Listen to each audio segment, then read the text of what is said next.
Dear children, today our story about the king and a transformed man. Once upon a time in India, a mutate man, Bahrupiya, came to the palace court of kingdom Aurangzeb Alamgir and said, "My name is Kandan Bahrupiya and I can change into many guises. This is what you who are proud of your knowledge that no mutate can deceive you, so I will disguise you." Alamgir said, "I accepted." He said, "My king, you are the emperor of time. If you recognize me, then I am guilty of you and your punishment. But I disguised myself in such a way that you could not recognize me, so you will give me 500 gold coins in return." The Emperor of Time said the condition is accepted. After a year, when Aurangzeb Alamgir reached South India with his army and attacked the Marathas, they were locked in the fort with such strength that his troops could not break the fort. People said that there is a dervish Wali Allah lives here. Come to his service and get help from him. The emperor was worried, so the poor man ran to them, saluted, and said, "Kindly you help us. I want to attack this fort by tomorrow." So the dervish said, "No, don't do it tomorrow, you do it the day after tomorrow and the day after the noon prayer." Aurangzeb said, "Yes, very well." So he prepared and did the attack after the noon prayer.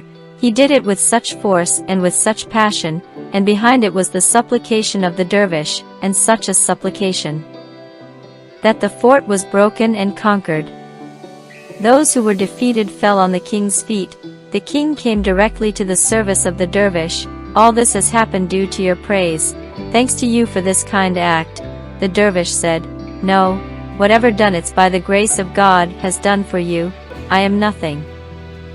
He said to the dervish, "I give you 2 big towns, and for the next 7 generations for you there is all kinds of forgiveness for your honorable family." The king said to dervish. Dervish told them, "What is the use of all these things for us? We are poor people, your great mercy, we don't need this."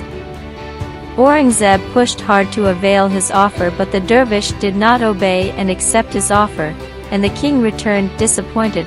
One day Aurangzeb sat on his throne while he was issuing a judgment.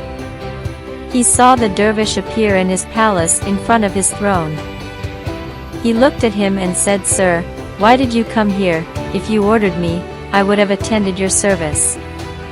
Kandan Bahrupiya said, "No, His Majesty of the Emperor. Now this was my duty. If we were present at your service, Your Highness, I am Kandan Bahrupiya. Did you recognize me? If not, please grant me 500 gold coins, as per our deal." He said, "Are you Kandan Bahrupiya?" Kandan said, "Yes, I am the one who promised you around 2 years ago today." Aurangzeb said, "I have no objection to giving you these 500 gold coins. But told me when I ask you this to give you so much land, 2 towns on your name, when I gave your 7 generations the concession to live freely and wherever they want in this property of mine. Why did you refuse all of this at that time? This 500 gold coins is nothing as equaling as my given offer."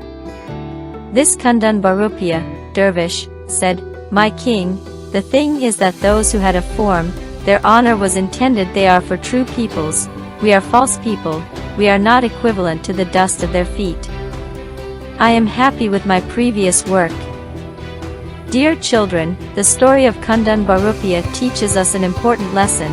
This is a reminder that the most important things in life are not material or possessions, but rather humility, respect, and moral integrity. It is also a reminder that we should not judge others based on their appearance or their social status. It is better to be true to ourselves, even if it means living a simple life.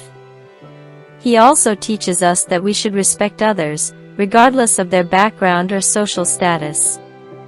Kandan Bahrupiya's story is a timeless tale that can teach us valuable lessons about life. It is a story that should be shared and remembered for generations to come.